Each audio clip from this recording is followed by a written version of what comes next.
Good morning my sweet friends. তো আজকে তোমাদের সাথে শেয়ার করছি আমার সকালের ব্রেকফাস্ট রুটিন।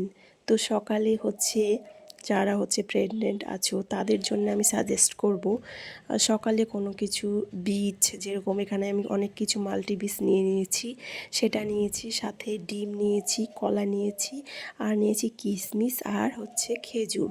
তো এই সবগুলো কিন্তু ভীষণ গুরুত্বপূর্ণ একটা প্রেগনেন্সি মায়ের জন্য। যে সব খাবারগুলো নিয়েছি সেগুলো কিন্তু তোমাদের প্রতিদিন সকালে রাখতেই হবে। তার মধ্যে দুই একটা মিস থাকলে কোনো সমস্যা নেই, কিন্তু চেষ্টা করবে এই সব খাবারগুলো রাখার। তো রোজ সকালে কিন্তু একই রকম রুটিন থাকে না, কোনো দিন ড্রাই ফ্রুট থাকে, কোনো দিন বীজ থাকে। তো তো আজকে সকালে আমি এটাই খেয়েছি, সেটাই তোমাদের সাথে শেয়ার করলাম। মেঘলা আকাশ, সাথে ভীষণ হাওয়া বইছে, তো বেশ ঠান্ডা ওয়েদার। তো বন্ধুরা, আজকের ভিডিওটা এখানেই শেষ করছি। তোমাদের কোনো কিছু জানার থাকলে আমাকে কমেন্ট করে জানিও। তো টাটা সবাইকে।